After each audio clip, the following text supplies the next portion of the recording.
La novia envenenada que cobró venganza el día de la Constitución, 1889. El pueblo de San Cristóbal del Monte olía diferente en invierno. No era el olor fresco y limpio que los viajeros imaginaban cuando pensaban en la sierra veracruzana. Era un olor denso, pegajoso, mezcla de leña quemada, tierra húmeda y el copal que las mujeres encendían en las esquinas de sus casas desde noviembre hasta que el frío cedía. Era el olor de un lugar que llevaba siglos existiendo sin que el mundo exterior le prestara demasiada atención, y que había aprendido a sobrevivir en ese olvido, con una mezcla de orgullo y resignación que sus habitantes heredaban de padres a hijos sin que nadie lo enseñara en voz alta. En febrero de 1889, San Cristóbal del Monte era un pueblo de poco más de 2000 almas, enclavado entre las faldas orientales de la Sierra Madre, a 3 horas de diligencia de Xalapa y a un mundo entero de distancia de la Ciudad de México, donde el presidente Porfirio Díaz construía su proyecto de nación con acero, ferrocarriles y la decisión de modernizar México, aunque tuviera que aplastar a quien se interpusiera en el camino. Los ecos de ese proyecto llegaban al pueblo en forma de rumores, de cartas, de viajeros que traían noticias de las ciudades grandes. Pero en San Cristóbal del Monte la vida seguía rigiéndose por las mismas reglas que había tenido siempre. Las familias con apellido mandaban, los que no tenían apellido obedecían, y las mujeres estaban en algún lugar entre las dos categorías, dependiendo del humor de los hombres que las rodeaban. Luciana Vidal tenía 22 años y era, según el consenso unánime del pueblo, la mujer más hermosa de San Cristóbal del Monte. No era una belleza de almanaque ni de retrato pintado. Era del tipo que cambia con la luz, que se ve diferente de mañana que de tarde, que tiene algo adentro, que el ojo externo tarda en identificar, pero que cuando lo encuentra no puede dejar de buscarlo. Sus ojos eran color miel oscura, casi ámbar cuando le daba el sol de frente. Su risa era generosa y ruidosa, de una manera que a las señoras del pueblo les parecía impropia, y a los hombres jóvenes les resultaba irresistible. Tenía las manos fuertes de quien ayuda en la casa sin considerarlo una degradación, y la espalda recta de quien ha decidido, en algún momento que no recuerda con exactitud, que no va a agachar la cabeza ante nada que no lo merezca. Su padre, don Aurelio Vidal, era comerciante de telas. Había construido su negocio en 20 años de trabajo silencioso y constante, viajando a Xalapa 2 veces al año para renovar su mercancía, manteniendo buenas relaciones con los distribuidores de la costa y con los artesanos de la sierra que le proveían de tejidos regionales que él revendía con márgenes modestos pero seguros. Era un hombre justo, de la manera en que los hombres de su época podían serlo. Honesto en los negocios, afectuoso con los que dependían de él, y completamente incapaz de imaginar que el mundo pudiera organizarse de una manera distinta a la que conocía. Su esposa había muerto cuando Luciana tenía 10 años, de una fiebre que en 3 días se la llevó sin que nadie pudiera hacer nada. Desde entonces, don Aurelio y Luciana habían vivido en su casa grande de paredes color ocre y patio interior de bugambilias moradas, aprendiendo cada uno a ocupar el espacio que la muerte había dejado vacío. El compromiso con Rodrigo Montiel se había sellado en julio de 1887, durante una de esas conversaciones entre hombres que en aquella época decidían el futuro de las mujeres sin que se les pidiera opinión a ellas. Don Aurelio y don Filemón Montiel habían estado negociando desde hacía meses la posibilidad de una alianza comercial. Los Montiel tenían tierra y ganado. Los Vidal tenían rutas de distribución y relaciones con proveedores. El matrimonio entre sus hijos fue la firma al pie del contrato. 2 copas de mezcal, un apretón de manos, y el destino de Luciana quedó decidido en el tiempo que tardó en apagarse una vela. Rodrigo Montiel tenía 26 años y era apuesto de una manera que Luciana reconocía intelectualmente sin que le produjera calor. Tenía mandíbula cuadrada, cabello oscuro peinado con aceite y una manera de moverse por el mundo que revelaba sin ambigüedad que se creía el tipo de hombre al que el mundo debía cosas. Sabía hablar con encanto cuando le convenía, sabía escuchar con paciencia aparente cuando era necesario y sabía, sobre todo, construir y mantener una imagen que el exterior del mundo raramente podía perforar. Luciana lo había aceptado porque en 1887 las opciones de una mujer de su posición se reducían a casarse bien, casarse mal o no casarse, y la tercera opción era la peor de todas según el código social del pueblo. Pero desde el primer día había algo en Rodrigo que la ponía en alerta. No era nada que pudiera señalar con el dedo, no era crueldad explícita ni violencia declarada. Era una frialdad específica, la frialdad de alguien que calcula siempre, que nunca hace nada sin razón, que sonríe cuando es útil sonreír y no cuando es genuino hacerlo. La boda estaba programada para el 5 de febrero de 1889, el día de la Constitución. Don Filemón había elegido esa fecha con la pomposidad de los hombres que creen que asociar sus actos privados con fechas de la historia les da una grandeza que de otro modo no tendrían. Había encargado músicos desde Xalapa, flores desde Veracruz, y había enviado invitaciones a familias de 3 municipios cercanos. Era el evento del año, quizás de la década. El pueblo entero hablaba de ello desde septiembre, y las mujeres habían estado bordando, cocinando y organizando desde noviembre con la intensidad colectiva que solo producen los eventos que se convierten en propiedad de todos. Pero Consuelo Montiel no hablaba de la boda con entusiasmo. Consuelo era la hermana menor de Rodrigo, 19 años, cara ovalada, ojos pequeños y expresión de quien siempre está midiendo distancias. Había construido con su hermano mayor una relación de influencia mutua que se había desarrollado durante toda la infancia y que funcionaba como un sistema de pesos y contrapesos. Ella lo aconsejaba, él la protegía, y los dos se necesitaban de maneras que ninguno habría sabido articular en voz alta, pero que ambos sentían con precisión. La llegada de Luciana a la vida de Rodrigo representaba para Consuelo una amenaza de dimensiones que iban más allá de los celos fraternales. Luciana era lista, Luciana era fuerte, Luciana no sería fácil de manipular ni de ignorar. Y si Rodrigo se casaba con ella, el equilibrio de poder en la familia Montiel cambiaría de maneras que Consuelo no estaba dispuesta a tolerar.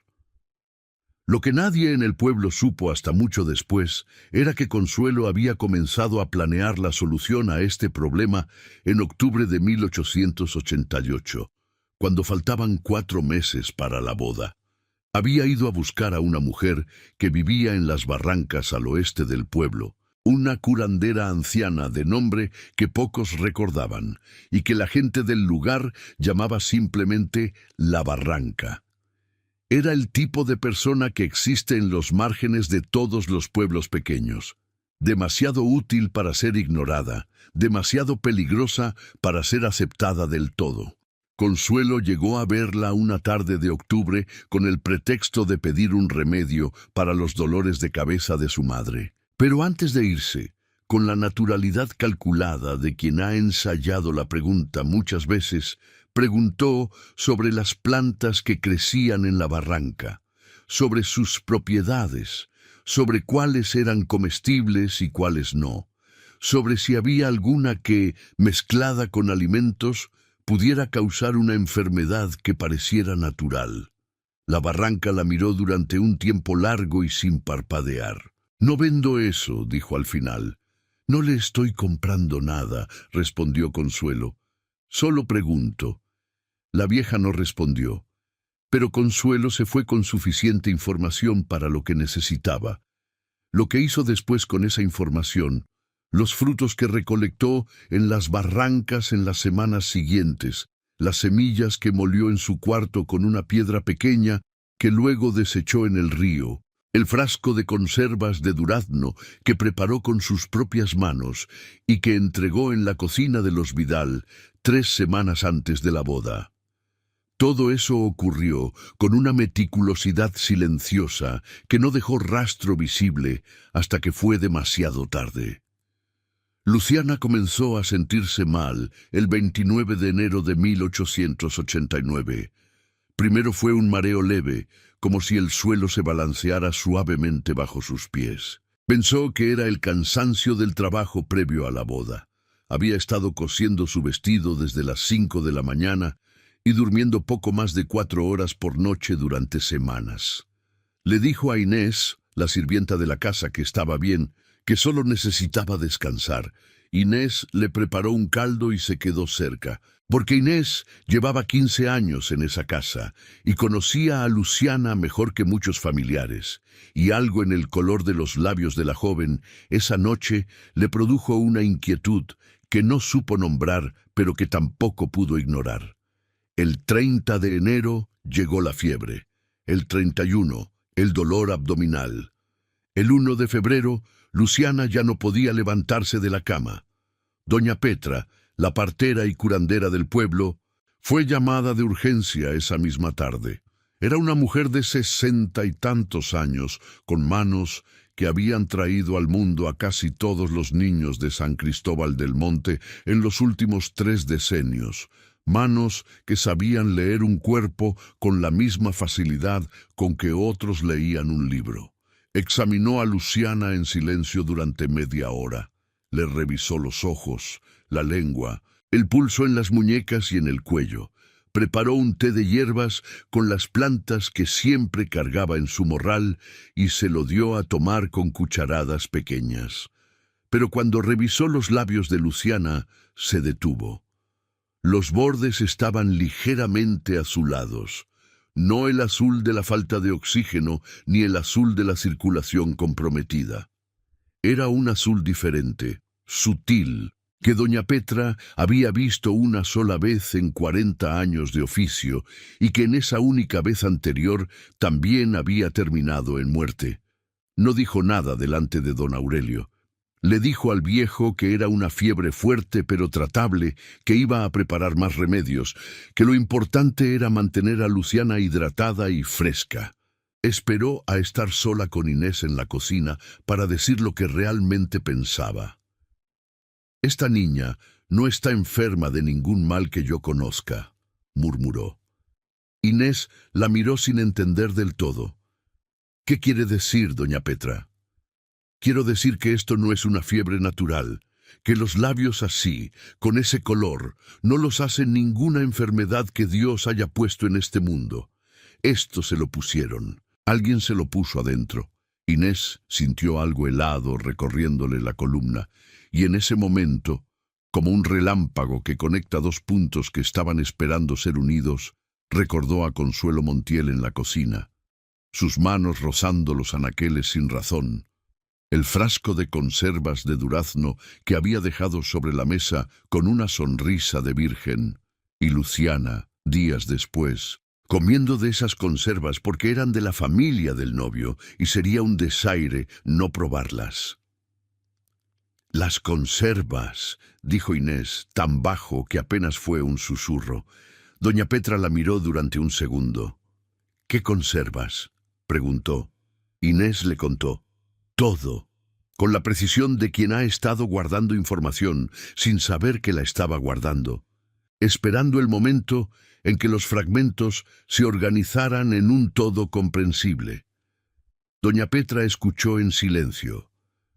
Cuando Inés terminó, la vieja curandera se quedó mirando el fuego del fogón durante un tiempo que pareció más largo de lo que fue. «Hay una planta en las barrancas», dijo al fin. «Los viejos la llaman de diferentes maneras. Flores blancas, frutos que parecen duraznos pequeños. Todo en ella es veneno, especialmente las semillas. Molidas y mezcladas con algo dulce, no tienen sabor. Matan en 3 o 4 días. con fiebre, con dolor, con los labios azules al final. Inés no respondió. No pudo. Tenía la garganta cerrada. «Si es lo que creo», continuó doña Petra, «no hay remedio que yo tenga. No hay planta, ni raíz, ni té que deshaga lo que ya está adentro. Lo único que puedo hacer es aliviarle el dolor». Luciana Vidal murió en la madrugada del 3 de febrero de 1889. Murió con la fiebre alta, con el cuerpo convulsionado de dolor y con los ojos abiertos mirando el techo de su cuarto, como si hubiera visto algo en los últimos segundos que el resto del mundo no podría comprender jamás. Sus labios estaban completamente azules. Nadie pudo cerrarle los ojos por completo, quedaron entreabiertos, con la pupila apenas visible, como si una parte de ella se resistiera a no ver. Don Aurelio, cuando entró al cuarto y la encontró así, no gritó, no lloró de inmediato. Se quedó parado en el umbral durante un minuto entero, mirando a su hija, y luego se dobló hacia adentro con una lentitud que era peor que cualquier grito. El pueblo lloró. La boda se convirtió en funeral. Los Montiel enviaron sus condolencias con una carta breve y correcta que don Filemón dictó con la eficiencia de quien resuelve un asunto de negocios. Rodrigo fue visto en la plaza esa misma semana, con la expresión de hombre afectado que requería la situación, y 3 días después fue visto en casa de los Elizondo, una familia de chico con una hija casadera de 17 años. Nadie hizo preguntas. Era 1889 y en San Cristóbal del Monte las mujeres morían y los hombres seguían adelante. Pero Inés Rubalcaba no dormía. Si estás viendo esta historia y quieres seguir escuchando casos como este, suscríbete al canal y activa la campana de notificaciones para no perderte ningún video. Y cuéntanos en los comentarios, ¿desde qué ciudad o país nos estás viendo hoy? Nos encanta saber que esta historia llega a todos los rincones. Ahora, continuemos. Inés Rubalcaba tenía 38 años en febrero de 1889, aunque la mayoría de la gente que la veía por primera vez le calculaba menos. Tenía la espalda recta y los movimientos directos de quien no ha gastado energía en fingir cosas.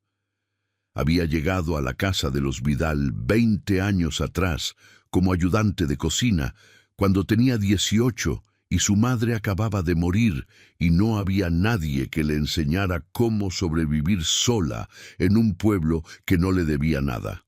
Don Aurelio la había contratado sin hacerle demasiadas preguntas, y eso era lo más cercano a la bondad que Inés había recibido de un extraño. Con los años había ascendido a sirvienta de confianza, la persona que llevaba la casa cuando don Aurelio viajaba, la que organizaba las compras, la que conocía todos los secretos del hogar con la discreción de quien sabe que los secretos son una responsabilidad, no una moneda. Había visto crecer a Luciana desde los 10 años. La había visto convertirse en mujer con esa mezcla de asombro y orgullo que sienten quienes no son madres, pero han cuidado a alguien como si lo fueran.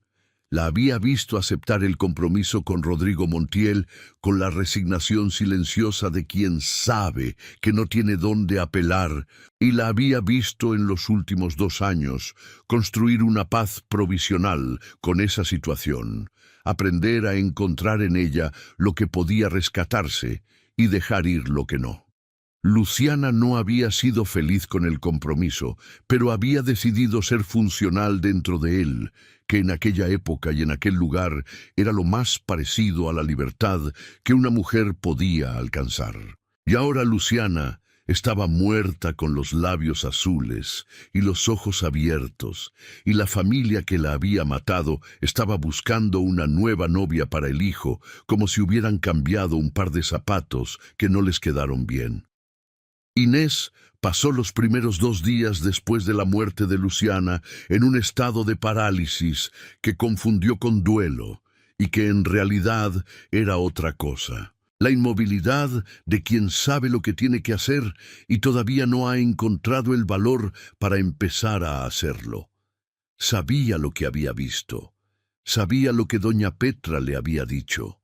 Tenía una verdad completa en las manos, pero no tenía poder para usarla, porque el poder en San Cristóbal del Monte pertenecía a los Montiel y a los hombres que les debían favores. Y una sirvienta sin apellido ni familia influyente era, en ese esquema, prácticamente invisible. Pero en la tercera noche, con don Aurelio encerrado en su cuarto y la casa en silencio, Inés pasó frente a la puerta cerrada del cuarto de Luciana y se detuvo. Puso la mano en la madera fría. No supo explicar después qué fue lo que sintió en ese momento. No era temperatura, no era vibración. Era algo más parecido a una presencia que al frío o al calor, algo que llegaba desde adentro de la madera con la misma intensidad con que una persona transmite su estado de ánimo sin palabras.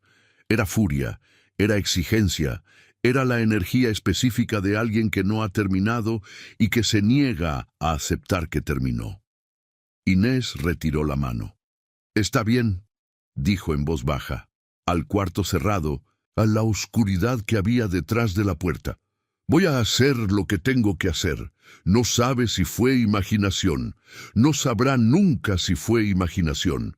Pero juraría, hasta el final de sus días, que en el momento en que dijo esas palabras, el olor de bugambilia morada llenó el corredor con tal intensidad que tuvo que apoyarse en la pared. No había bugambilias en flor en el patio. Era febrero, era invierno.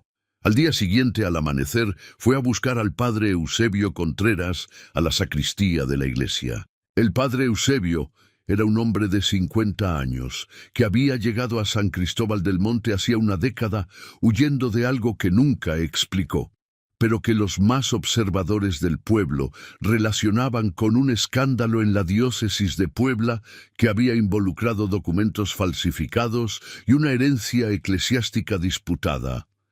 Era un hombre complicado. Bebía mezcal con discreción los viernes por la noche. Tenía opiniones sobre política que sus superiores habrían considerado heterodoxas y poseía la costumbre rara, en un cura de pueblo, de escuchar a los pobres y a las mujeres con la misma atención con que escuchaba a los hombres con dinero. No era un santo. Había cometido sus propios errores y los cargaba con la conciencia de quien no se los ha perdonado del todo. Pero era honesto de una manera que en San Cristóbal del Monte lo hacía casi excepcional. Inés lo encontró preparando el altar para la misa de las 7. Le dijo que necesitaba hablar con él. Él dejó lo que estaba haciendo y la escuchó sentado en el banco de la primera fila, con las manos cruzadas en el regazo y los ojos fijos en el crucifijo del altar, como si estuviera rezando y escuchando al mismo tiempo. Inés habló durante 40 minutos sin interrupciones. Le contó todo. La visita de Consuelo a la cocina, las conservas de durazno, la conversación con doña Petra, el color de los labios de Luciana, la frase que había escuchado la lavandera Rosario sobre los Montiel, la frialdad con que Rodrigo había actuado después de la muerte de su prometida. Habló con la precisión de quien ha organizado sus pensamientos durante días y finalmente tiene ante sí a alguien que puede recibirlos. El padre Eusebio escuchó hasta el final, sin decir una sola palabra. Cuando Inés terminó, hubo un silencio largo que ninguno de los dos intentó interrumpir. El sacerdote miró el suelo, luego el crucifijo, luego a Inés, con una expresión en la que ella reconoció algo que no esperaba encontrar en un cura de pueblo: indignación. No la indignación moral y distante de quien juzga desde la comodidad del púlpito, sino la indignación concreta y personal de quien está mirando una injusticia y reconoce que tiene la capacidad de hacer algo al respecto. «Tengo un amigo en Xalapa», dijo el padre Eusebio, eligiendo sus palabras con cuidado. «Un médico, doctor Valentín Soriano. Vino aquí hace 2 años a estudiar un brote que nunca se desarrolló. Es un hombre de ciencia, pero también es un hombre honesto, que no es la misma cosa que sabio, pero en este caso es más útil. Si lo que doña Petra dice es correcto, si esa joven murió de lo que creemos, un médico con conocimiento de toxicología podría confirmarlo, y esa confirmación sería evidencia. No la evidencia de una sirvienta ni de una curandera vieja, sino la evidencia de un hombre de ciencia con credenciales que un tribunal tendría que reconocer. ¿Y el tribunal?, dijo Inés. El alcalde Torres le debe todo a don Filemón. Si llevamos esto al juzgado del pueblo, nos van a destruir antes de que terminemos de hablar. Torres no es el único con autoridad en este pueblo, respondió el padre Eusebio. El 5 de febrero, el día de la Constitución, vendrá al pueblo el delegado del gobierno estatal para presidir el acto cívico. Es un licenciado llamado Anselmo Fuentes. Tiene reputación de ser incorruptible, lo cual en la política de este tiempo es como decir que es una rareza de la naturaleza. Pero las rarezas existen. Ese hombre no le debe nada a los Montiel. Inés calculó en silencio. El 5 de febrero, 12 días. Hay que moverse rápido, dijo, y sin que los Montiel sepan nada. Exactamente, dijo el padre. Si se enteran antes de que tengamos evidencia, harán desaparecer todo, y posiblemente también a las personas que saben demasiado. La amenaza implícita colgó en el aire de la sacristía. Inés la registró sin pestañear. ¿Cuándo puede llegar el doctor Soriano?, preguntó. Le escribo hoy mismo, respondió el padre. Si el correo llega en 2 días y él parte de inmediato, puede estar aquí en 1 semana. Necesitamos también hablar con Rosario, la lavandera de los Montiel, y con Jacinto, el sacristán, que me dijo que Rodrigo vino a preguntarle algo al padre sobre la anulación del compromiso, y necesitamos el cuerpo de Luciana. El padre Eusebio parpadeó. El cuerpo. Si el médico va a confirmar lo que creemos, necesita examinarla. Eso significa exhumar el cuerpo. El silencio fue breve pero denso. Don Aurelio tendría que autorizarlo. Don Aurelio lo autorizará, dijo Inés con una certeza que no era predicción, sino conocimiento de carácter. Cuando le expliquemos por qué, lo autorizará. Y así comenzó, en la oscuridad de la sacristía de San Cristóbal del Monte, la construcción de la única justicia que Luciana Vidal iba a recibir en este mundo. Don Aurelio Vidal recibió a Inés y al padre Eusebio en la sala de su casa la tarde del 24 de enero. Era la primera vez desde la muerte de Luciana que había salido de su cuarto para algo que no fuera necesidad básica. Estaba demacrado, con ropa arrugada y una barba de días que le daba un aspecto de naufragio. Pero cuando el padre Eusebio empezó a hablar, algo en los ojos del viejo comerciante fue cambiando con la lentitud de una llama que prende en material mojado. Primero, incredulidad, luego, confusión, luego, esa expresión específica de quien está reordenando los hechos que conoce dentro de un marco que no había considerado posible. Cuando terminaron de contarle, don Aurelio no habló durante varios minutos. Los 2 visitantes esperaron. Inés conocía al hombre suficientemente bien como para saber que hablar antes de tiempo sería un error. Finalmente, don Aurelio levantó la vista. «Mataron a mi niña para que ese desgraciado pudiera casarse con otra», dijo. No era una pregunta. «Eso creemos», dijo el padre Eusebio, «pero necesitamos probarlo». «¿Qué necesitan de mí?» «Autorización para exhumar el cuerpo y discreción absoluta hasta el 5 de febrero». Don Aurelio cerró los ojos. Inés lo vio respirar con esfuerzo, como alguien que está aprendiendo a cargar un peso que acaba de instalarse definitivamente en sus hombros. «¿Y si el médico confirma lo que sospechan?», preguntó sin abrir los ojos. «Entonces el licenciado Fuentes tendrá evidencia suficiente para iniciar una investigación penal formal, con autoridad estatal, que el alcalde Torres no podrá bloquear». «¿Y los Montiel?» «Tendrán que responder ante el Estado, no ante el pueblo», dijo el padre. «Y el Estado no les debe nada». Don Aurelio abrió los ojos. La expresión que había en ellos no era la que Inés esperaba. No era el dolor aplastante que había visto en él los últimos días. Era algo más antiguo y más peligroso. Era ira. «Hagan lo que tengan que hacer», dijo. «Pero que no sepa nadie. Si esa familia se entera de que los estamos buscando, van a comprar cada testigo y van a enterrar cada prueba antes de que lleguemos al 5 de febrero». La carta al doctor Soriano salió esa misma tarde. Llegó a Xalapa en 2 días, como había calculado el padre Eusebio, y la respuesta fue aún más rápida. El doctor Soriano partiría en 3 días. Estaría en San Cristóbal del Monte el 27 de enero. Mientras tanto, Inés comenzó a construir la red de testigos. Fue con Rosario, la lavandera de los Montiel, un miércoles por la tarde. La encontró lavando en el río a las afueras del pueblo, con las manos enrojecidas por el frío y los pies metidos en el agua helada con la indiferencia de quien lleva décadas haciéndolo. Era una mujer de 40 años, callada por costumbre, con la mirada de quien ha aprendido a ver sin que la vean ver. Inés se sentó junto a ella sin preámbulos y le habló de frente. Rosario escuchó.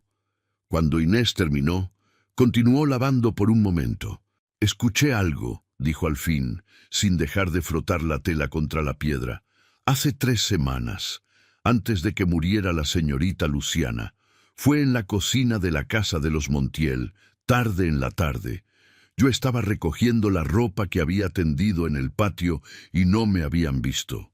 Estaban la señorita Consuelo y doña Natividad hablando en voz baja. «¿Qué escuchaste?», dijo Inés, con el corazón golpeando más fuerte de lo que le hubiera gustado. «No todo, pero escuché a la señorita Consuelo decir, si lo hacemos bien, nadie podrá probar nada. Y escuché a doña Natividad decir que Dios nos perdone, y nada más, porque se dieron cuenta de que yo estaba cerca y se callaron». Inés sintió que algo se asentaba dentro de ella con la solidez de una piedra que encuentra el fondo. «¿Estarías dispuesta a declararlo ante una autoridad del gobierno estatal?». Rosario tardó en responder. La piedra de lavar seguía moviéndose. El agua seguía corriendo. «Si me prometen que no me van a dejar sola frente a esa familia», dijo. «Sí». «Se lo prometo», dijo Inés. Y lo dijo con la seriedad de quien sabe que las promesas de su clase son las únicas que generalmente se cumplen porque no tienen el lujo de romperlas. Fue después con Jacinto, el sacristán de 22 años, que era el único empleado de la iglesia, además del padre Eusebio. Era un joven callado, de movimientos suaves y mirada atenta, que no llamaba la atención, lo cual era exactamente la razón por la que había visto y escuchado cosas que otros no habían notado. Le contó que 2 meses atrás, en noviembre, Rodrigo Montiel había venido a la rectoría a hablar con el padre Eusebio cuando el sacerdote no estaba. Jacinto lo había atendido. Rodrigo le había preguntado con una naturalidad demasiado ensayada si el padre conocía los procedimientos para anular un compromiso matrimonial. Jacinto le había dicho que no era cosa suya explicarlo. Rodrigo se había ido sin insistir, pero antes de irse había dicho algo que Jacinto recordaba con precisión, porque le había producido una incomodidad que no supo nombrar en ese momento. A veces uno se da cuenta de que el camino que eligió no era el correcto, y entonces tiene que encontrar otro camino. Lo había dicho mirando al frente, no a Jacinto, como si hablara consigo mismo. Jacinto estaba dispuesto a declararlo. Lo estaba desde el momento en que Inés le preguntó, con la rapidez de quien ya había tomado la decisión, y solo esperaba que alguien le preguntara. El 27 de enero, el doctor Soriano llegó al pueblo. Era un hombre delgado de 40 años con bigote fino y manos que se movían con la economía de gestos de quien ha pasado demasiados años trabajando en espacios pequeños, con elementos frágiles. Venía con una maleta de cuero con sus instrumentos y con el cuaderno de tapas negras que era, según él, su extensión más importante. Sin notas precisas, la ciencia no existía, solo el rumor. Esa misma noche, el 27 de enero, en el panteón del pueblo, bajo la cobertura de los ahuehuetes centenarios, que proyectaban sombras tan densas que parecían sólidas, el doctor Soriano procedió a la exhumación del cuerpo de Luciana Vidal con la ayuda de Inés, Jacinto y una linterna de aceite que había que proteger del viento con el cuerpo inclinado sobre ella. Trabajaron en silencio durante 4 horas. Lo que el doctor Soriano encontró en el examen fue documentado en su cuaderno con la letra pequeña y precisa de quien sabe que cada palabra puede ser impugnada y por eso elige cada una con deliberación. Las lesiones en los tejidos internos eran características de envenenamiento con alcaloides de origen vegetal, consistentes con la familia Datura, que incluía las plantas que doña Petra había descrito. La distribución del daño indicaba una exposición sostenida durante varios días, no un evento único, lo que era consistente con la ingestión progresiva de veneno mezclado con alimentos. El color azulado que persistía en los tejidos de los labios, aún después de días de enterramiento, era una característica específica de este tipo de envenenamiento. El doctor Soriano cerró su cuaderno cuando terminó. «Es suficiente para un tribunal», dijo.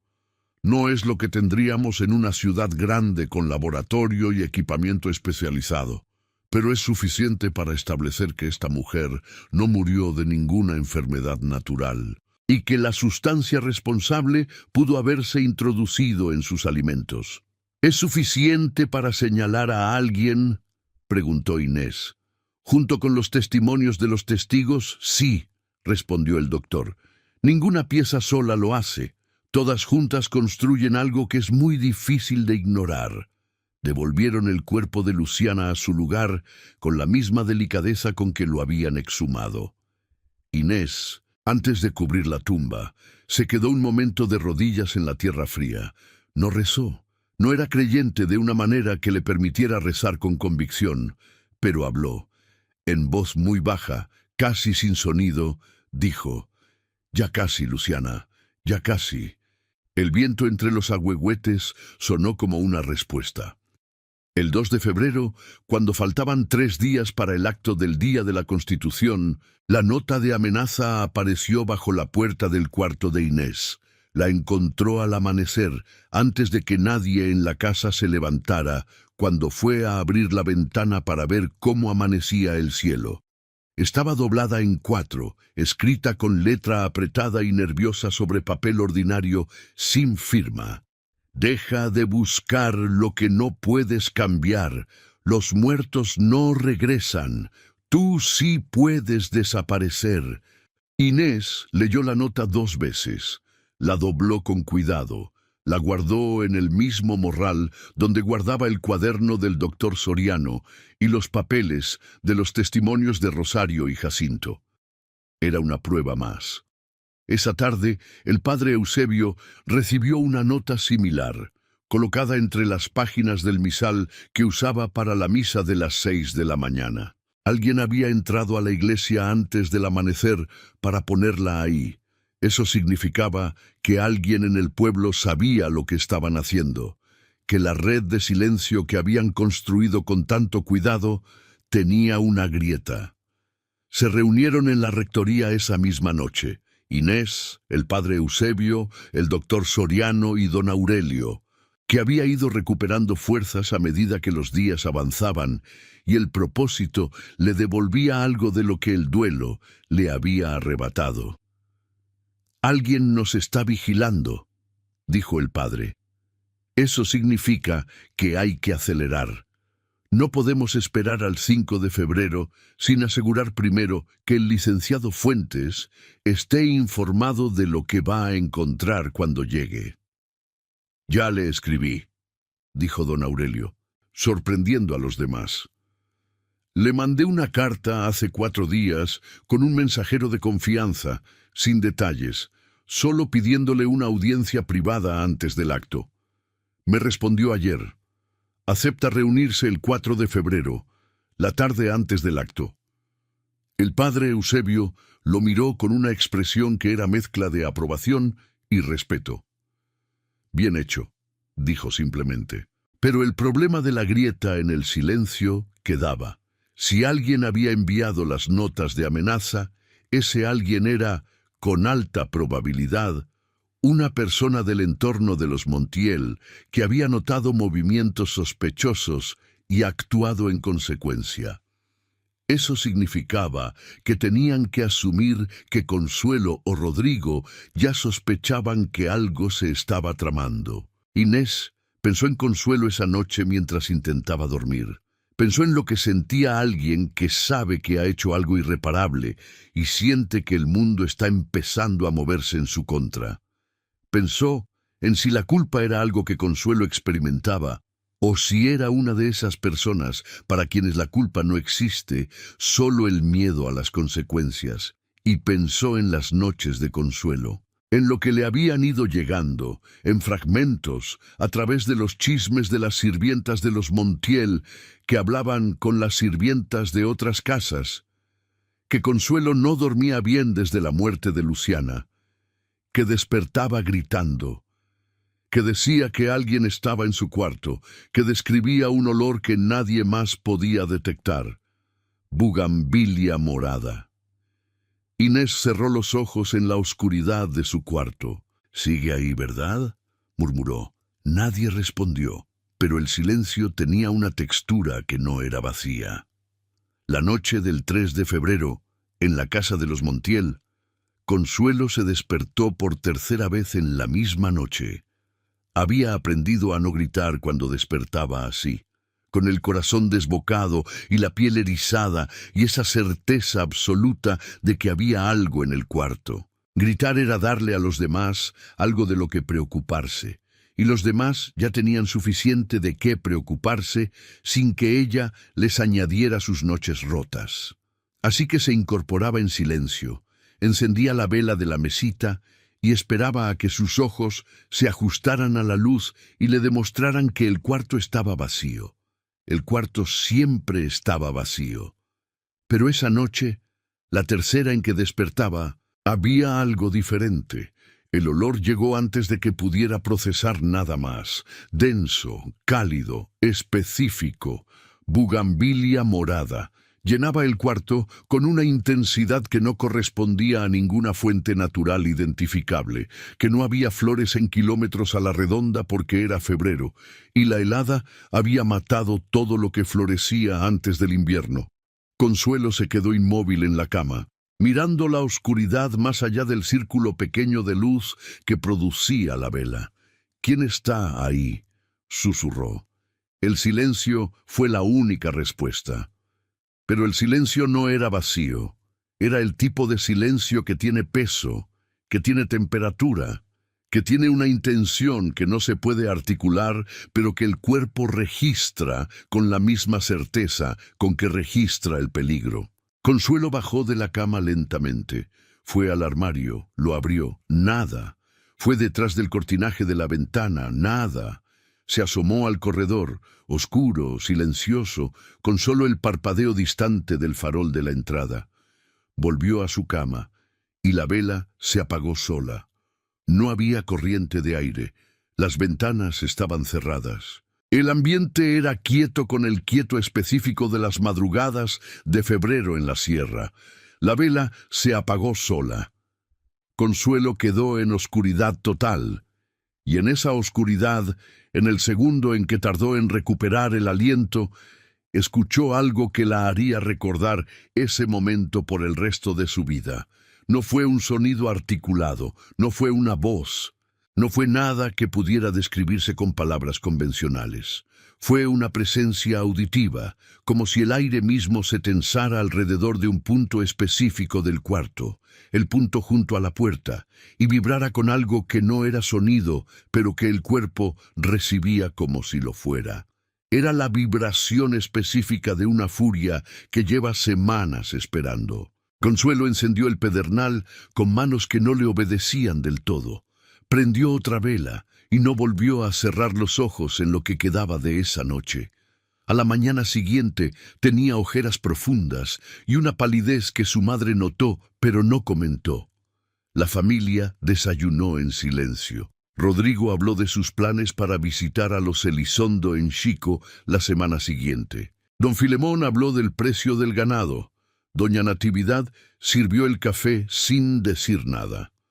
Consuelo comió sin probar lo que tenía en el plato, con la mirada fija en la ventana, mirando el cielo de febrero que era gris y bajo y frío, como una tapa que alguien hubiera puesto sobre el mundo para que nadie pudiera ver lo que se preparaba debajo. El 4 de febrero, a las 3 de la tarde, el licenciado Anselmo Fuentes llegó a San Cristóbal del Monte en una diligencia con el escudo del gobierno del estado de Veracruz pintado en la puerta.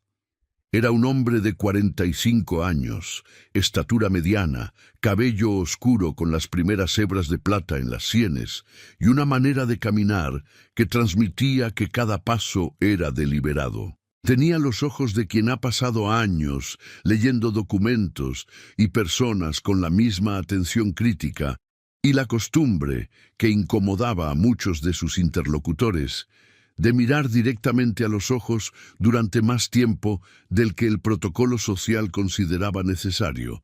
Su reputación de incorruptible no era leyenda, era el resultado específico de haber rechazado 3 sobornos documentados en su carrera, haber procesado a 2 funcionarios de su propio partido político y haber vivido con un sueldo que sus colegas consideraban insuficiente para el nivel de vida que debería aspirar alguien de su posición. Eso, en la política veracruzana de 1889, lo hacía efectivamente una rareza de la naturaleza, pero las rarezas existían. La reunión se celebró en la rectoría de la iglesia, a puerta cerrada, a partir de las 4 de la tarde. Don Aurelio, el padre Eusebio, el doctor Soriano e Inés Rubalcaba esperaban al licenciado cuando llegó. Rosario y Jacinto habían sido citados para 1 hora después. El licenciado Fuentes tomó asiento, colocó una libreta sobre la mesa y dijo: «Cuéntenme todo, con detalle y en orden cronológico, por favor». Hablaron durante 3 horas. El licenciado Fuentes tomó notas con la eficiencia de quien ha desarrollado un sistema de escritura rápida a lo largo de años. No interrumpió excepto para pedir aclaraciones puntuales, fechas, nombres, circunstancias específicas.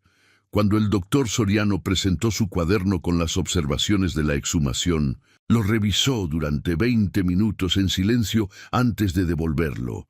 Cuando Rosario llegó y declaró lo que había escuchado en la cocina de los Montiel, el licenciado le hizo 4 preguntas de seguimiento que revelaban que había estado escuchando con atención forense. Cuando Jacinto describió la conversación con Rodrigo sobre la anulación del compromiso, el licenciado lo hizo repetirla 2 veces. Al final, cuando todos habían hablado, hubo un silencio. El licenciado Fuentes cerró su libreta. «Lo que me presentan», dijo, «es una cadena de evidencia indirecta, pero internamente coherente. Ningún elemento por separado sería suficiente para obtener una condena en un tribunal formal. Todos los elementos juntos construyen una presunción de responsabilidad que justifica una investigación penal formal, con poder de arresto preventivo, que el alcalde Torres no tendrá autoridad para bloquear porque vendrá firmada por la oficina del gobernador del estado». Don Aurelio no habló, pero su expresión cambió con la lentitud de alguien que lleva días esperando escuchar algo, y cuando finalmente lo escucha, no está seguro de que sea real. «¿Qué pasará mañana?», preguntó Inés. «Mañana, después del acto cívico de la mañana, procederé al arresto preventivo de Consuelo Montiel y Rodrigo Montiel para interrogatorio formal en Xalapa. También citaré a doña Natividad a declarar. Don Filemón será notificado de la investigación, pero no arrestado inicialmente para no alertarlos esta noche. ¿Y si intentan escapar?, preguntó el padre Eusebio. Mis dos acompañantes, que mañana estarán en la plaza vestidos de civil, se encargarán de que eso no suceda. La reunión terminó a las 7 de la tarde. El licenciado Fuentes se retiró a la posada donde estaba alojado. Los demás se dispersaron hacia sus casas con el cuidado de quien no quiere que su prisa llame la atención. Inés volvió a la casa de los Vidal, caminando despacio por las calles oscuras del pueblo. El frío de febrero picaba en las mejillas. Los faroles de aceite parpadeaban, los agüehuetes de la plaza crujían suavemente con el viento del norte. Pasó por la plaza y se detuvo un momento frente a la fuente seca en el centro. No había nada especial en esa fuente. Era de cantera gris, vacía desde noviembre como todos los años. Pero Inés se detuvo frente a ella y miró el fondo vacío y pensó en Luciana.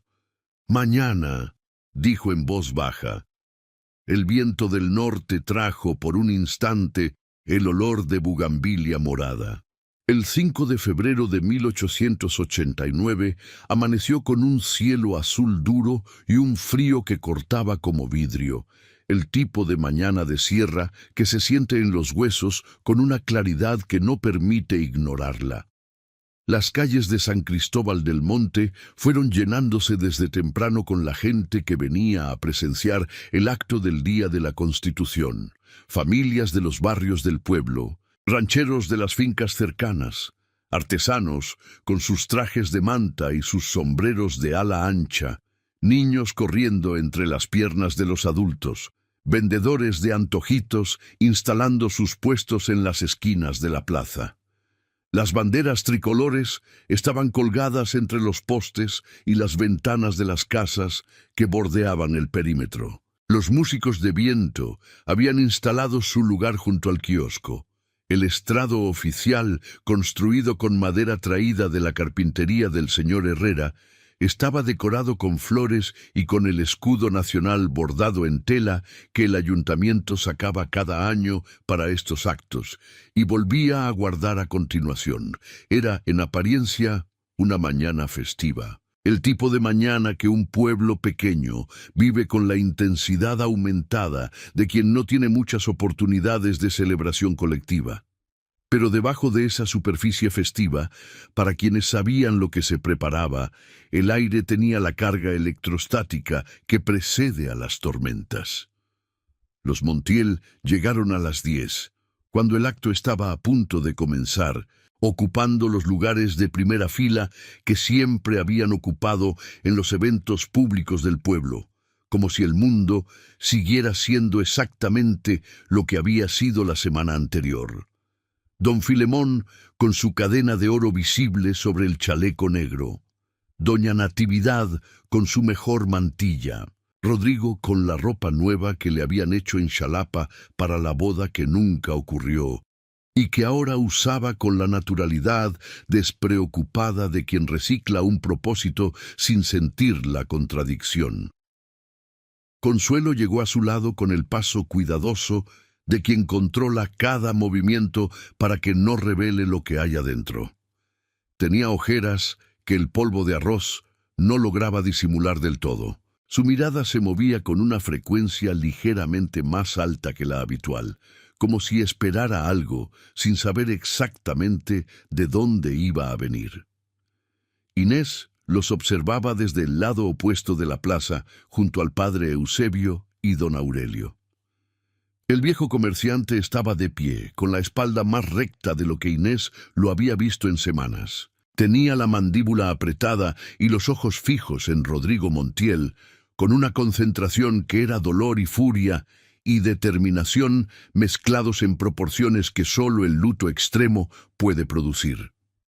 El alcalde Torres dio el primer discurso. Fue breve y lleno de frases hechas sobre la patria y el progreso que nadie escuchó con atención. Luego, el licenciado Fuentes subió al estrado. Habló durante 25 minutos. El discurso comenzó como todos los discursos del día de la Constitución. Historia de la ley, importancia de la Carta Magna, derechos y deberes del ciudadano. Pero el licenciado Fuentes fue construyendo el discurso con la habilidad de un abogado que conoce la diferencia entre el argumento legal y la argumentación retórica. Habló de la ley como instrumento vivo. Habló de la diferencia entre la justicia como concepto abstracto y la justicia como acto concreto que ocurre en lugares específicos, entre personas específicas, con consecuencias reales para personas reales. Habló de la cobardía, que es mirar para otro lado cuando la ley se viola en nombre de la comodidad colectiva. No mencionó a nadie, no hizo referencias específicas. Pero quienes sabían lo que sabían podían sentir hacia dónde iba el discurso, con la misma certeza con que se siente la dirección del viento. Cuando terminó, bajó del estrado con paso tranquilo y caminó directamente hacia donde estaba sentada la familia Montiel. Los dos hombres que nadie había identificado como sus acompañantes se movieron al mismo tiempo, convergiendo desde ángulos distintos de la plaza hacia el mismo punto, con la coordinación callada de quien ha practicado este movimiento.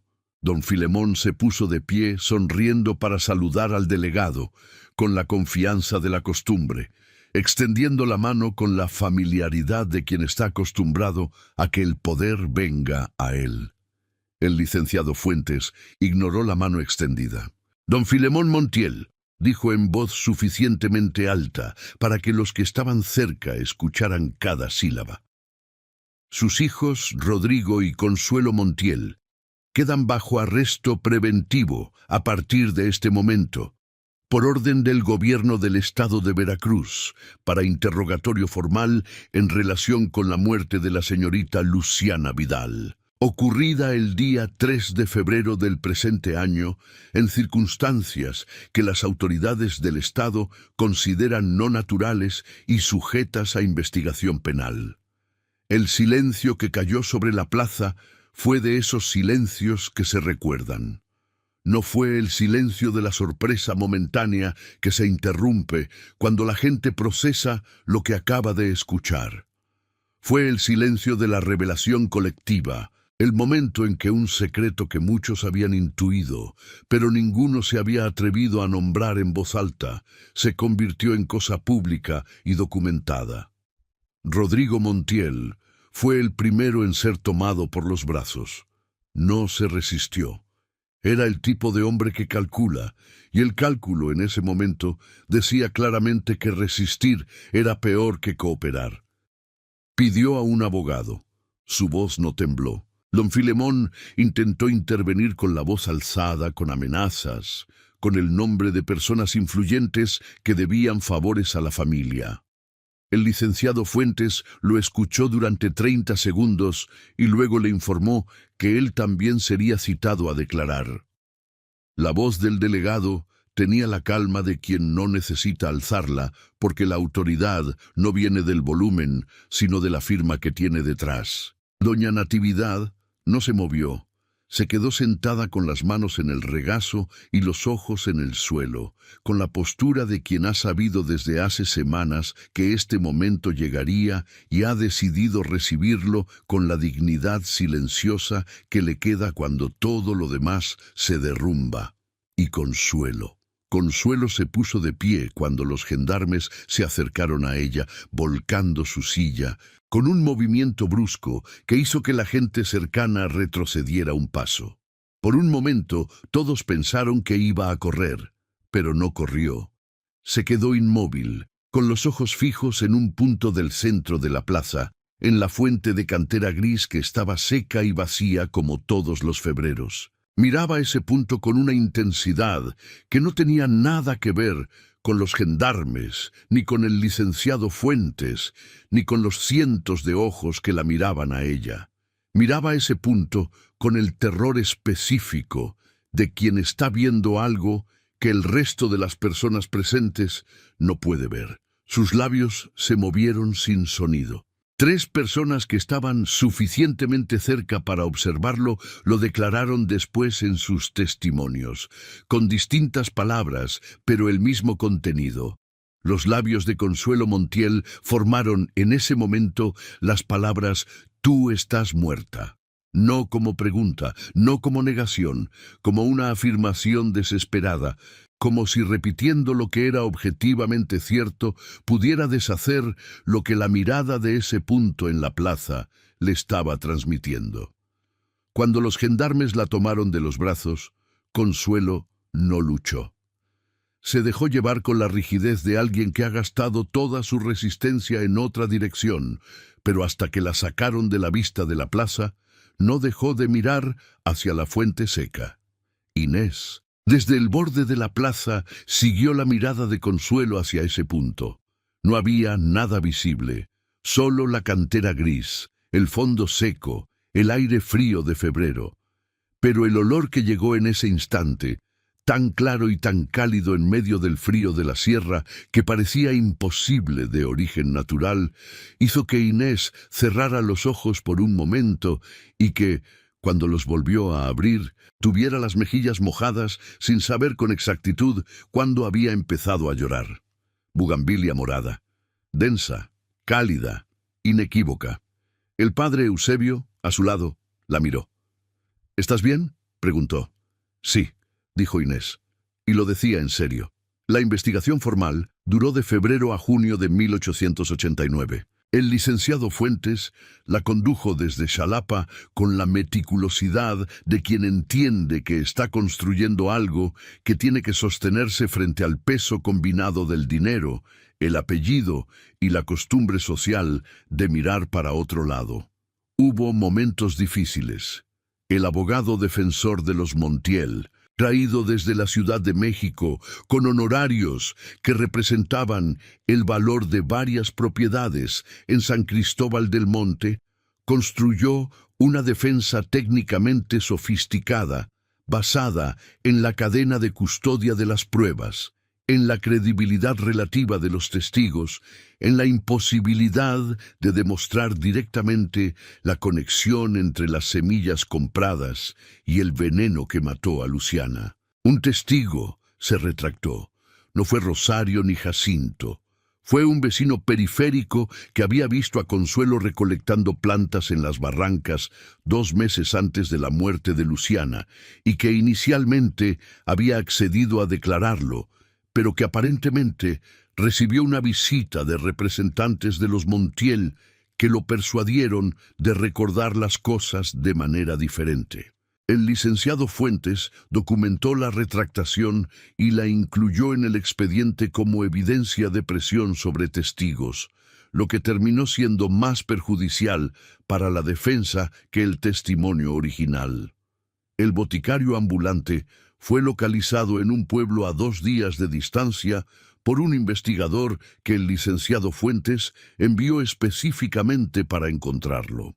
Se llamaba Abundio Cervantes y era un hombre de 60 años, con memoria extraordinaria para sus clientes y transacciones. Bajo juramento, describió a la compradora de las semillas con una precisión que el abogado defensor no pudo impugnar. La edad aproximada, la descripción física, la ropa que llevaba y la conversación específica sobre el supuesto uso medicinal de lo que compraba. La descripción correspondía a Consuelo Montiel sin ambigüedad para quienes la conocían. El cuaderno del doctor Soriano fue presentado formalmente como evidencia médica.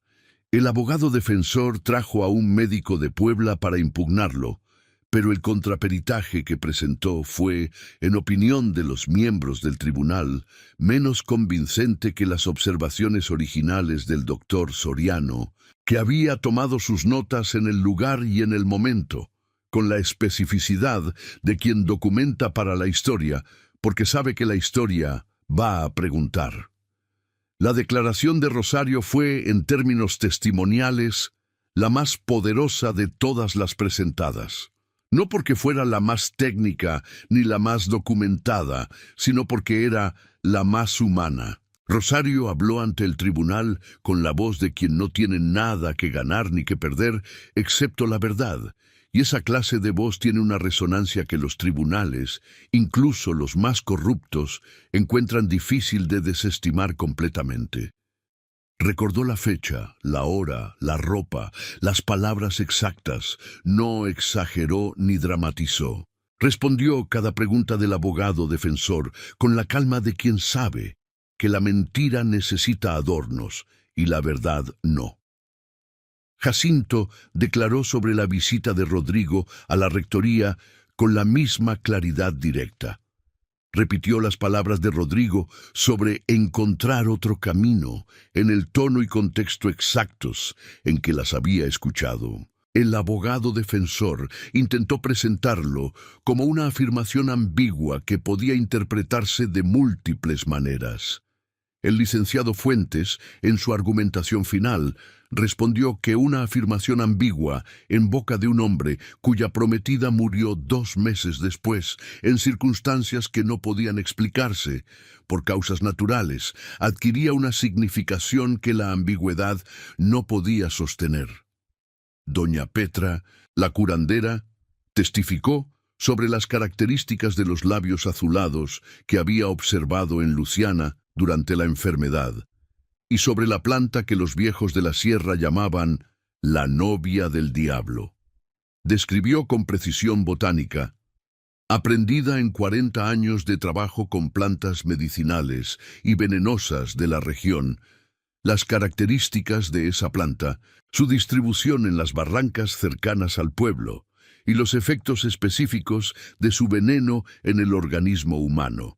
Su testimonio fue considerado por el tribunal como evidencia pericial de valor comparable al del doctor Soriano, una decisión que el abogado defensor impugnó sin éxito. El punto de quiebre de todo el proceso fue la confesión de Consuelo. Llegó en el 3er mes de encierro preventivo en Xalapa, en una celda de la cárcel de la ciudad, donde Consuelo había comenzado a deteriorarse de una manera que sus carceleros describían en sus informes con vocabulario cuidadoso que en realidad comunicaba una sola cosa, que la mujer estaba aterrorizada. No de la cárcel, no del juicio, no del futuro, de algo que, según sus propias palabras registradas en los informes nocturnos, estaba siempre ahí, en el cuarto, esperando. Los guardias que hacían las rondas nocturnas de su celda reportaron en 3 ocasiones distintas y con 4 días de separación entre cada una, que al pasar frente a la celda de Consuelo Montiel podían percibir un olor inusual que describían como floral, intenso. Imposible de explicar, dado que no hay plantas ni flores en esa sección de la cárcel. Uno de los guardias, un hombre de nombre Celestino Vargas, que llevaba 15 años en el servicio penitenciario y que declaró no creer en esas cosas, escribió en su informe: el olor dura aproximadamente 2 o 3 minutos y luego desaparece. Siempre ocurre entre las 2 y las 3 de la madrugada. La prisionera Montiel siempre está despierta cuando ocurre. A veces está sentada en el suelo con la espalda contra la pared mirando la puerta. A veces tiene los ojos cerrados y los labios moviéndose sin sonido. En el 3er mes, Consuelo pidió hablar con el licenciado Fuentes. La reunión se celebró en una sala pequeña de la jefatura política de Xalapa, con el licenciado Fuentes y un escribano que tomó nota de todo. Consuelo llegó con la ropa limpia, pero los ojos de quien no ha dormido bien en semanas, enrojecidos, con ojeras profundas, con esa expresión específica de agotamiento que no viene del sueño, sino de algo más interior y más persistente. Habló durante 2 horas. Confesó haber recolectado las semillas de la planta en las barrancas al oeste de San Cristóbal del Monte en noviembre de 1888. Confesó haberlas molido en su cuarto, sola, usando una piedra pequeña que después arrojó al río. Confesó haberlas mezclado con las conservas de durazno que luego llevó a la cocina de los Vidal bajo pretexto de un regalo. Describió cada paso con la precisión de quien ha repasado la secuencia de sus actos tantas veces en su cabeza que los recuerda con una claridad que ya no tiene ninguna utilidad práctica. Dijo que la idea había sido completamente suya, que su madre lo había sabido pero sin participar activamente ni dar instrucciones directas. Se lo había confesado a ella después de preparar las conservas y su madre había guardado silencio, que era la forma más cobarde de complicidad, pero complicidad al fin. Que Rodrigo había sabido, desde una conversación en octubre, que Consuelo tenía pensado resolver el problema de Luciana sin que ella le explicara el método específico. Que Rodrigo no había preguntado. Que no preguntar había sido su manera de consentir sin comprometerse. Cuando el licenciado Fuentes le preguntó por qué confesaba, Consuelo miró la pared frente a ella durante un momento largo. «Porque no puedo seguir así», dijo. «Porque no duerme. Porque está siempre ahí y yo ya no puedo más». El licenciado Fuentes registró sus palabras sin cambiarlas. En el expediente oficial quedaron así, exactamente como Consuelo las había dicho, con la ambigüedad que cualquiera podía interpretar como delirio de culpa o como algo que ningún expediente oficial de 1889 tenía el vocabulario para nombrar de otra manera. La sentencia fue pronunciada el 17 de junio de 1889 en el Tribunal de Xalapa. Consuelo Montiel, 8 años de prisión por homicidio intencional por envenenamiento, pena máxima disponible para una mujer bajo el Código Penal vigente. Rodrigo Montiel, 4 años por complicidad. Su abogado había construido una defensa parcialmente exitosa basada en la ausencia de participación directa, y el tribunal la aceptó en parte. 4 años era menos de lo que la justicia plena habría dictado, pero era más de lo que los Montiel habían calculado posible cuando creyeron que el crimen era perfecto. Doña Natividad, 2 años con suspensión de derechos civiles por conocimiento previo del crimen sin denuncia. Don Filemón Montiel no fue procesado penalmente, pero la investigación había hecho pública la cadena entera de complicidades y silencios que sostenían el poder de esa familia en San Cristóbal del Monte. Y el poder en los pueblos pequeños vive de la reputación con la misma dependencia con que el fuego vive del oxígeno. Sin reputación, el poder de don Filemón se apagó con la rapidez de algo que nunca había sido sólido, sino solo brillante. Sus socios comerciales comenzaron a buscar otras alianzas. Sus deudores encontraron razones legales para renegociar sus obligaciones. Los hombres que lo visitaban a tomar mezcal los domingos dejaron de aparecer uno por uno, con la discreción de los que practican el olvido conveniente. En menos de 6 meses, don Filemón Montiel pasó de ser el hombre más influyente de San Cristóbal del Monte a ser el padre de la mujer que había envenenado a una muchacha inocente, y esa transformación no tenía retorno. Vendió las tierras antes de que terminara el año. La casa de los Montiel fue comprada por una familia de comerciantes de Córdoba que no conocía su historia, y la remodeló de arriba a abajo, cambiando las ventanas y pintando las paredes de colores que no tenían nada que ver con los que habían estado ahí antes.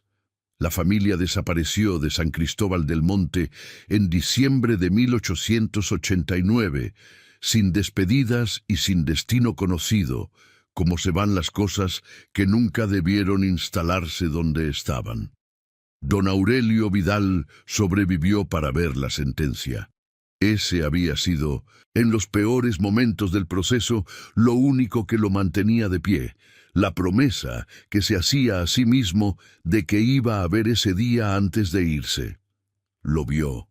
Y luego, con la lentitud de quien ha completado lo que vine a completar, empezó a irse también él.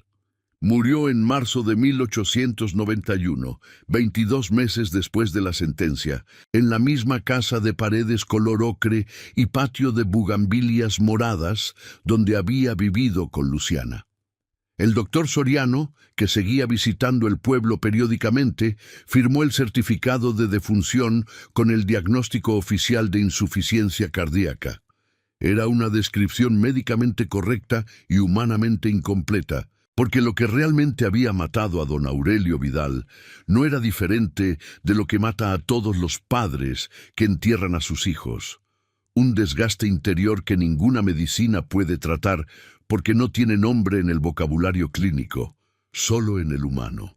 Lo enterraron junto a Luciana en el panteón de San Cristóbal del Monte, bajo los ahuehuetes centenarios que proyectaban sus sombras densas sobre las lápidas más antiguas del lugar.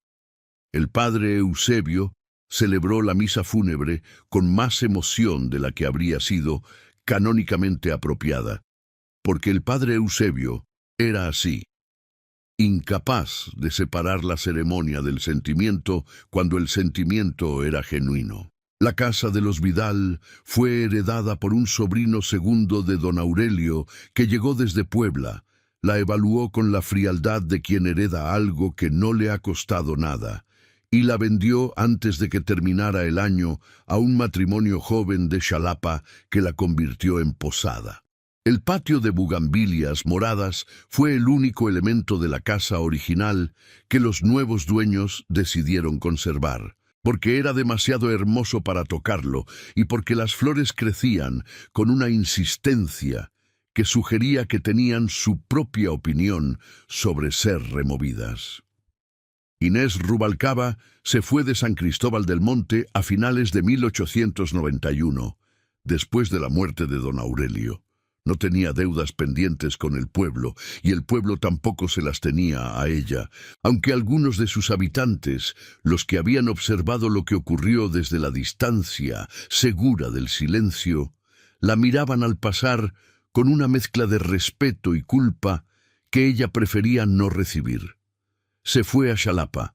Tenía 40 años y un nombre que en los círculos del licenciado Fuentes se mencionaba con una consideración que en 1891 era inusual para una mujer de su origen. Era la mujer que había construido el caso contra los Montiel cuando nadie más había tenido el valor de hacerlo. Eso no borraba los años de servicio ni le devolvía los 20 años dados a una casa que ya no existía. Pero era algo. En aquella época y en aquel lugar era bastante. El doctor Soriano le ofreció trabajo como ama de llaves de su consultorio, que también era su casa. Ella aceptó con la misma practicidad con que había aceptado siempre las opciones disponibles, sin dramatismo, con los ojos abiertos sobre lo que era y lo que podría ser. Trabajó con el doctor Soriano durante 5 años. En ese tiempo aprendió a leer con fluidez completa, algo que siempre había sabido hacer en forma parcial, pero que ahora desarrolló con la intensidad de quien entiende que la lectura es una forma de poder que nadie puede quitarte. Leyó todo lo que llegó a sus manos: periódicos, novelas, tratados médicos que el doctor Soriano dejaba sobre la mesa del comedor, documentos legales que el licenciado Fuentes enviaba ocasionalmente para que ella revisara detalles que solo alguien que había estado en San Cristóbal del Monte podía confirmar.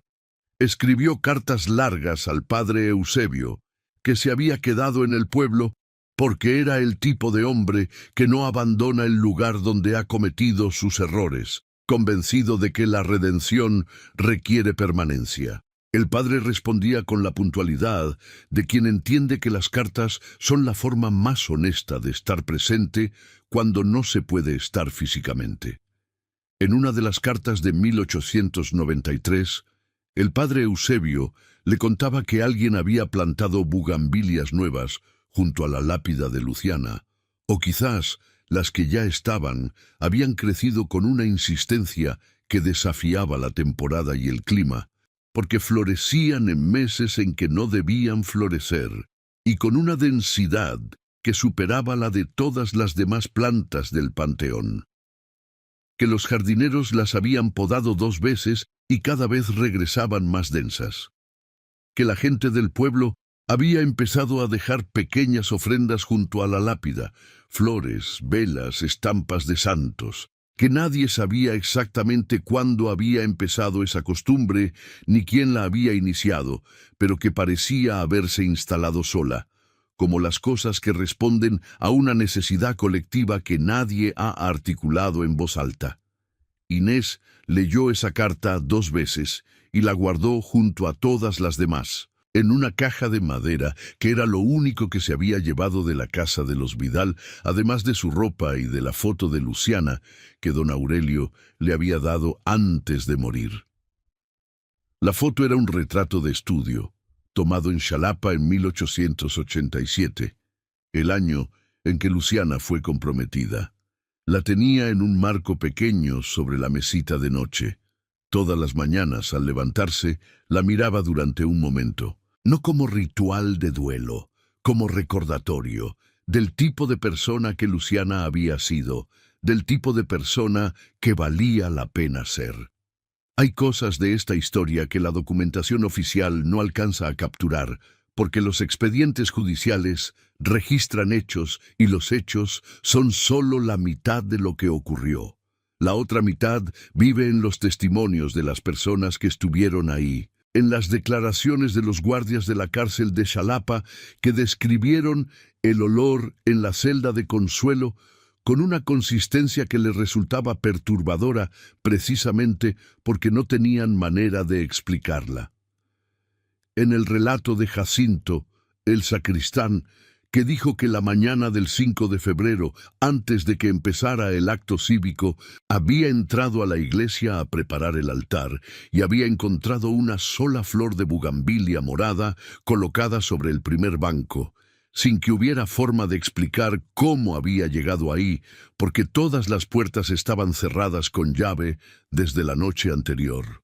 En lo que Rosario, la lavandera, contó a su hija años después, que cuando los gendarmes se llevaron a Consuelo de la plaza, el cielo sobre San Cristóbal del Monte, que había estado azul y despejado toda la mañana, se llenó de repente de nubes con una velocidad que no correspondía a ningún patrón climático normal, y que esas nubes tenían un color que ella no había visto antes ni vería después, no gris, no blanco, sino un rosado morado encendido, como bugambilias disueltas en el cielo. Que las nubes duraron exactamente hasta que el sol empezó a ponerse, que cuando el sol se fue, el cielo quedó negro y limpio y lleno de estrellas como cualquier otra noche de febrero en la Sierra Madre Oriental, como si algo hubiera terminado, como si algo hubiera encontrado lo que necesitaba encontrar y finalmente pudiera irse.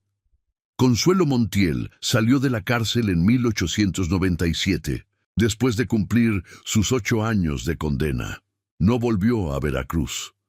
Según el rastro fragmentario que dejó en registros parroquiales y padrones municipales, se fue al norte del país, a Sonora, donde no tenía nombre ni historia y donde podía construirse una identidad nueva sobre las ruinas de la que había destruido. No se sabe si lo logró, no se sabe si durmió bien en Sonora. No hay registros de que volviera a mencionar lo que había hecho ni a quién lo había hecho.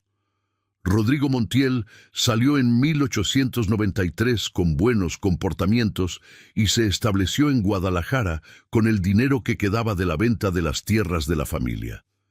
Se casó en 1895 con una mujer de apellido Sainz, que no sabía nada de su historia. Tuvo 3 hijos. Murió en 1921, a los 58 años, de causas que el acta de defunción registra como naturales. No hay manera de saber si llevó consigo hasta el final la carga de lo que consintió sin preguntar aquella noche de octubre de 1888, cuando su hermana le dijo que tenía pensado resolver el problema. El padre Eusebio Contreras permaneció en San Cristóbal del Monte hasta su muerte en 1904. Fue enterrado en el mismo panteón que Luciana y don Aurelio, bajo un ahuehuete diferente, con una lápida sencilla que solo tenía su nombre y sus años.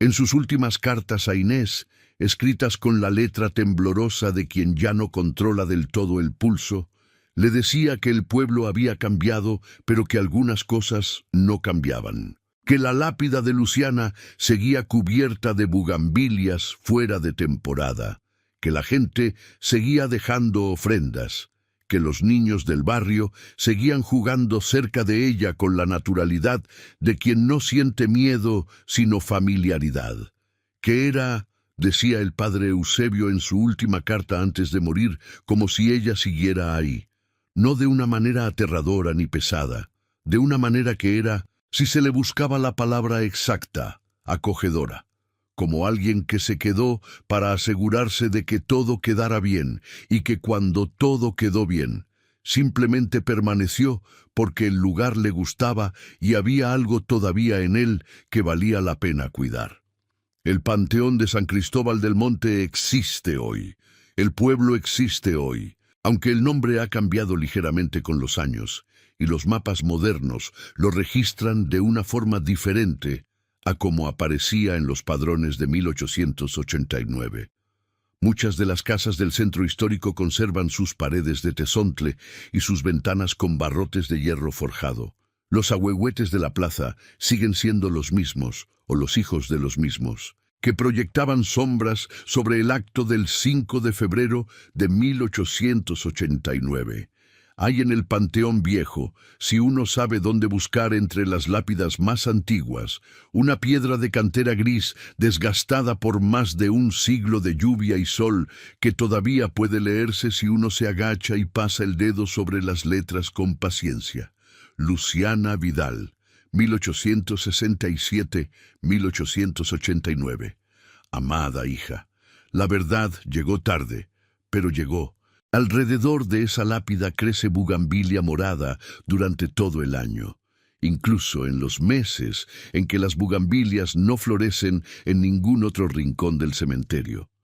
Los encargados del panteón han intentado podarlo en distintas épocas, siempre regresa, más denso cada vez, como si la planta tuviera una voluntad que no se negocia. Los niños del pueblo que juegan cerca de ahí en las tardes no tienen miedo de esa lápida. No saben la historia que hay detrás, porque los adultos no se la cuentan, quizás porque no saben cómo empezar, quizás porque hay historias que son demasiado reales para contarlas como cuentos y demasiado antiguas para contarlas como noticias. Pero los niños la rodean con naturalidad, tocan la piedra tibia con las palmas abiertas, como lo hacen los niños con las cosas que les resultan familiares, y algunos dicen que cuando la tocan, sienten algo desde adentro de la piedra que no saben describir, pero que no les da miedo, que es como un saludo, como la respuesta de alguien que todavía está ahí, que escucha, que reconoce cuando la visitan, que descansa, que encontró, después de todo y después de tanto, algo parecido a la paz. En el año de 1889, en un pueblo enclavado en la Sierra Madre Oriental de México, una mujer fue envenenada para que otra persona pudiera seguir adelante con su vida como si nada. Era la historia más antigua del mundo. El poderoso borrando al que estorba, el crimen perfectamente diseñado para parecer accidente. La muerte conveniente que nadie investiga porque investigarla incomoda a demasiada gente. Pero esta vez, alguien no se quedó callado. Esta vez, una sirvienta sin apellido ni influencia decidió que la muerte de una mujer joven importaba y construyó, con paciencia y con miedo y con la ayuda de personas que también eligieron no mirar para otro lado, la única justicia que ese mundo podía dar. No fue perfecta, no fue completa. 4 años para Rodrigo era menos de lo que merecía. El dinero de los Montiel les compró una salida que la gente sin dinero no habría tenido. Las cosas que Luciana habría podido ser y hacer y vivir no las devuelve ninguna sentencia. Pero fue real, fue pública, quedó registrada en el expediente oficial del gobierno del estado de Veracruz, con número de causa, con nombres, con fechas, con la firma del licenciado Anselmo Fuentes y el sello de la jefatura política de Xalapa. Y en el panteón de San Cristóbal del Monte, entre los ahuehuetes que llevan siglos mirando pasar la vida del pueblo, las bugambilias moradas florecen fuera de temporada sobre una lápida de cantera gris, como si alguien quisiera que no se olvidara, como si alguien se hubiera asegurado, desde algún lugar que no tiene nombre en los mapas ni en los expedientes, de que la historia quedara contada hasta el final.